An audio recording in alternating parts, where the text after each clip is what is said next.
Hello guys, welcome to my YouTube channel. In this particular lecture, we will discuss about the ecosystem. तो इस particular lecture में हम बात करेंगे ecosystem के बारे में। इकोसिस्टम 12th की एनसीईआरटी बायोलॉजी का ये 14th चैप्टर नंबर 14th है। इस अ, इस पर्टिकुलर लेक्चर में इकोसिस्टम क्या होता है, इकोसिस्टम के कंपोनेंट्स कौन कौन से होते हैं, जैसे biotic factor and abiotic factor होते हैं। तो इन सभी चीजों के बारे में हम बात करेंगे। तो सबसे पहले जैसे हम बात करें व्हाट इज इकोसिस्टम।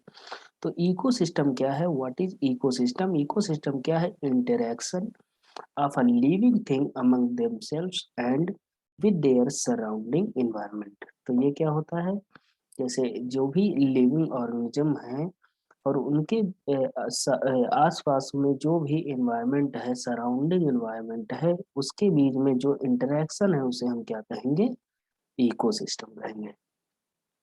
इकोसिस्टम की दो बेसिक इकोसिस्टम होते हैं, एक तो टेरेस्ट्रियल होता है और दूसरा एक्वाटिक होता है। दो दो ही तरह के इकोसिस्टम हो सकते हैं, एक तो टेरेस्ट्रियल हो गया, दूसरा एक्वाटिक इकोसिस्टम हो गया। अब देखिए हम बात करते हैं इकोसिस्टम के स्ट्रक्चर के बारे में। तो इकोसिस्टम का स्ट्रक्चर कैसा क्या होता है उसके बारे में हम बात करेंगे। तो the interaction between the various biotic and abiotic factor of an ecosystem lead to the maintenance of the ecosystem। तो ये क्या होता है, इंटरेक्शन होता है between the various biotic and abiotic factor of an ecosystem. तो किसी भी इकोसिस्टम में दो तरह की फैक्टर्स होते हैं, एक तो बायोटिक फैक्टर होता है, एक एबायोटिक फैक्टर होता है। अब एबायोटिक फैक्टर में जैसे हम बात कर लें, हवा की बात कर लें, विंड की बात कर लें, वाटर की बात कर ले, टेम्परेचर की बात कर ले, प्रेशर की बात कर ले, है ना, गैसेस की बात कर ले, तो ये सभी क्या हो गए, ये सभी हो गए एबायोटिक फैक्टर। बायोटिक फैक्टर क्या होगा, बायोटिक फैक्टर क्या होता है, जैसे हम बात करें प्रोड्यूसर, तो प्रोड्यूसर में कौन आ गया, प्लांट हो गए। जैसे प्लांट हो गए, अब उनके नीचे कौन होंगे, उनके नीचे कंज्यूमर होंगे। कंज्यूमर के बाद क्या आएगा, जैसे हम कहें प्राइमरी कंज्यूमर है, ये सेकेंडरी कंज्यूमर होगा, फिर टर्सरी कंज्यूमर होगा, और सेकेंडरी टर्सरी जो कंज्यूमर होते हैं इन्हें हम क्या कहते हैं, कार्निवोर्स। तो ये सभी क्या है, ये कार्निवोर, ये प्राइमरी कार्निवोर है, इसे हम क्या कहते हैं, सेकेंडरी कार्निवोर्स। और एक होता है टर्सरी कार्निवोर्स। ओके। तो ये सारी चीजें होती हैं इकोसिस्टम में। तो यही है क्या है, इकोसिस्टम का स्ट्रक्चर होता है। अब यहाँ पे कई सारे डिफरेंट लेवल होते हैं। For example trees occur at a higher level then shrub. जो ट्री होते हैं हायर लेवल में होते हैं, और उसके बाद नंबर आता है झाड़ियों की, या हम श्रब्स कहते हैं इनको। देखिए, the various aspects taken into the consideration to study the functioning of ecosystem. जैसे किसी चीज का जैसे इकोसिस्टम का वर्क क्या है, तो सबसे पहले हम बात करते हैं प्रोडक्टिविटी की। तो कोई भी इकोसिस्टम है तो उसकी एक पर्टिकुलर प्रोडक्टिविटी होगी, फिर डिकम्पोजिशन होगा, उसी में एनर्जी फ्लो होता है, फिर न्यूट्रिएंट साइकिल्स होते हैं। जैसे हम बात करें नाइट्रोजन साइकिल, ऑक्सीजन साइकिल और वाटर की साइकिल, फास्फोरस की साइकिल, तो ये सभी क्या होती है, न्यूट्रिएंट साइकिल्स होती है। अब देखो इकोसिस्टम की प्रोडक्टिविटी की बात करें तो प्रोडक्टिविटी क्या है, एक constant a constant supply of sunlight is required for the proper functioning of the any ecosystem। तो जैसे कांस्टेंट सप्लाई सनलाइट की जरूरी होती है अगर प्रॉपर फंक्शन करना है इकोसिस्टम को। तो इकोसिस्टम में अगर मान लीजिए सनलाइट ना मिले तो क्या होगा, फूड नहीं मिलेगा प्लांट को।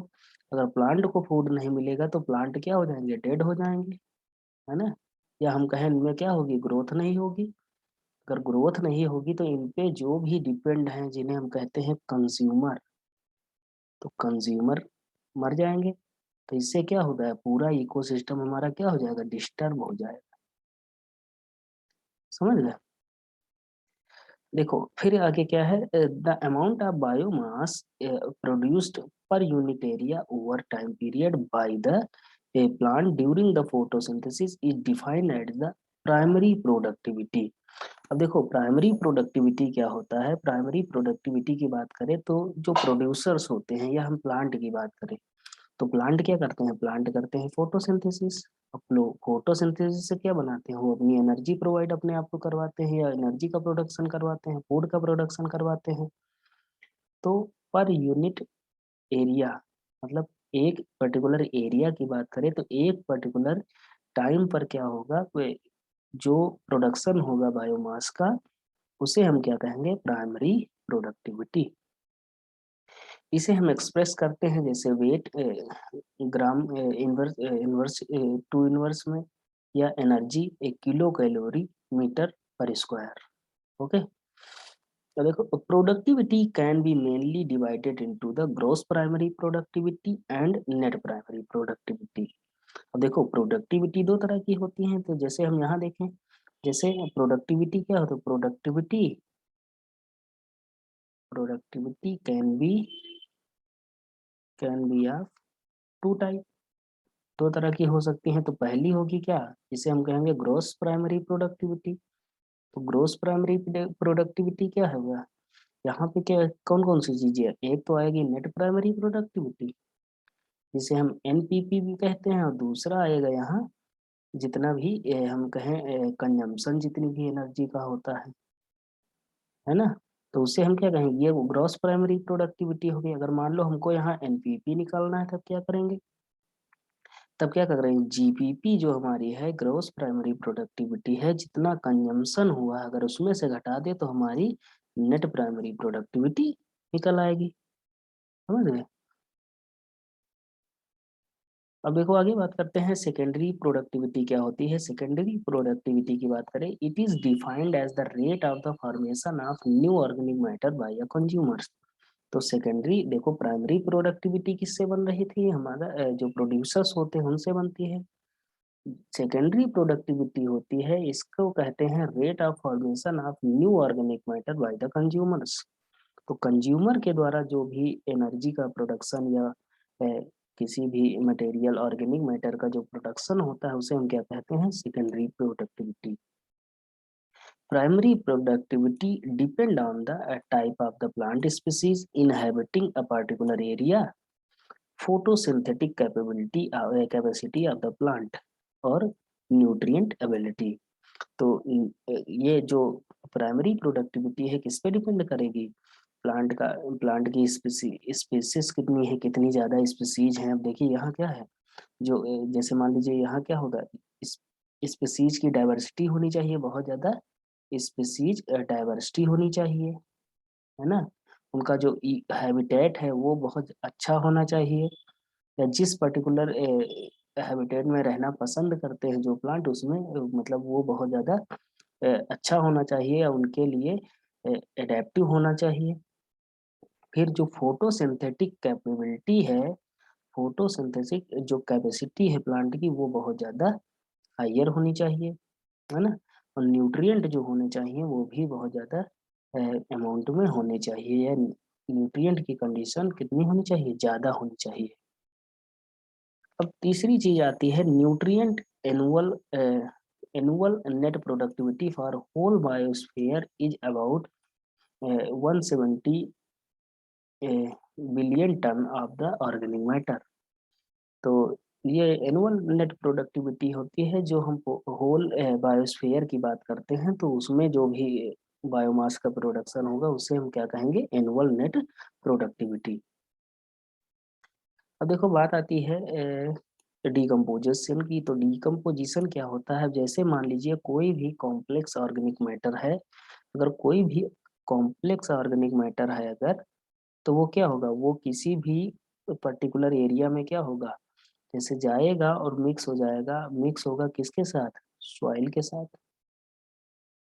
सॉइल में मिक्स होगा तो वहाँ कई सारी प्रोसेस होंगी, जैसे एक होती है तो फ्रेगमेंटेशन होगा उसका, उसके बाद लीचिंग होगी, कैटाबोलिज्म होगा, है ना, ह्यूमिफिकेशन होगा, ह्यूमिफिकेशन एंड देन उसके बाद क्या होगा, मिनरलाइजेशन। और लास्ट में क्या होगा, जो भी मिनरल्स होंगे उनका फॉर्मेशन हो जाएगा, और ये सभी क्या होंगे, सॉइल में मिल जाएंगे। ओके, तो सबसे लास्ट वाला क्या होता है, सबसे लास्ट वाला क्या होता है, मिनरलाइजेशन होता है। ओके, तो हम वन बाई वन देख लेते हैं। जैसे what is decomposition, it is the process of breakdown of the complex organic matter into the inorganic substance such as carbon dioxide, water and nutrients etcetera.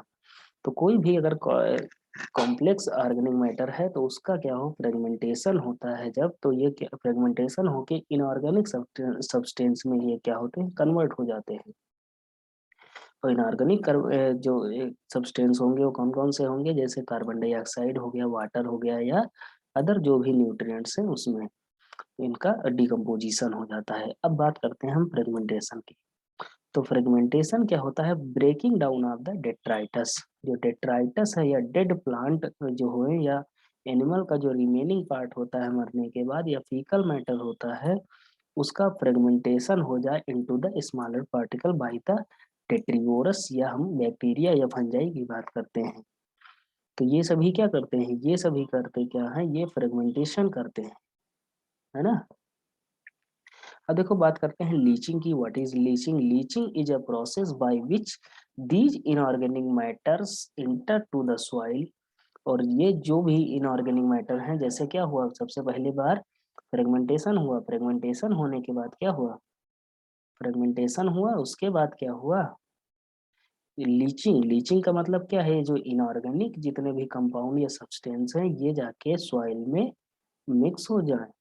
Soil में mix होने की जो process होती है उसे हम क्या कहते हैं, लीचिंग कहते हैं। अब उसके बाद बात आती है कैटाबोलिज्म की। What is catabolism, process by which detritus is degraded into the simpler inorganic substance by bacterial and fungal enzymes. तो अभी जो लीचिंग के बाद जो भी प्रोसेस हुई, जो फ्रेगमेंटेशन के जो बाद प्रोसेस होगी, वो कैटाबोलिज्म होगी।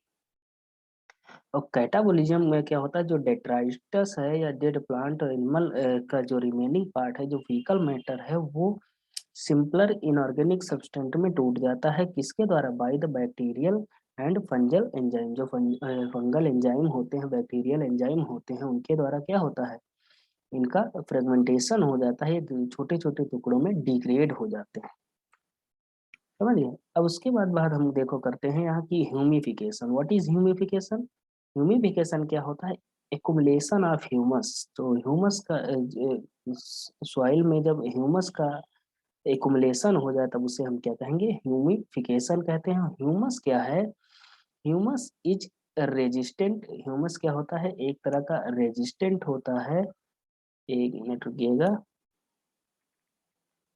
ह्यूमस एक तरह का रेजिस्टेंट होता है to microbial actions and decomposes at an extremely slow rate. It act as a reservoir of the nutrient. तो ह्यूमिफिकेशन क्या होता है, एक रिजर्वायर, जो न्यूट्रिएंट का रिजर्वायर है उसकी तरह ये वर्क करता है। अब देखो लास्ट पार्ट जो हमारा है मिनरलाइजेशन, उसकी बात करते हैं। व्हाट इज मिनरलाइजेशन, ये ऐसी प्रोसेस है by the process by which humus further degraded into the minerals into the soil. तो ये क्या होता है, जो ह्यूमस है, जो ह्यूमिफिकेशन हुआ है, तो ह्यूमस के बाद क्या होता है, इसका ये फर्दर इसका डिग्रेडेशन होता है इनटू द मिनरल्स। तो इसे हम क्या कहेंगे, मिनरलाइजेशन कहते हैं। इट इज एन और ऑक्सीजन कंज्यूमिंग प्रोसेस। जो मिनरलाइजेशन होती है एक ऑक्सीजन कंज्यूमिंग प्रोसेस होती है, and it is controlled by the chemical composition of the detritus and climatic condition. तो वहां पर क्या होना चाहिए, केमिकल कंपोजिशन हो जाना चाहिए डेट्राइटस का और क्लाइमेटिक कंडीशन का। ओके, तो इस लेक्चर में अभी हम इतना ही बात करेंगे। नेक्स्ट लेक्चर में हम बात करेंगे एनर्जी फ्लो के बारे में, जहाँ पर हम बात करेंगे एनर्जी का लेवल, हर ट्रॉपिक लेवल पे कितनी ट्रांसफर होती है, और 10% लॉ की बात हम करेंगे। ओके, अगर लेक्चर पसंद आया हो तो वीडियो को लाइक करिएगा, चैनल को सब्सक्राइब करिएगा। Okay, thank you.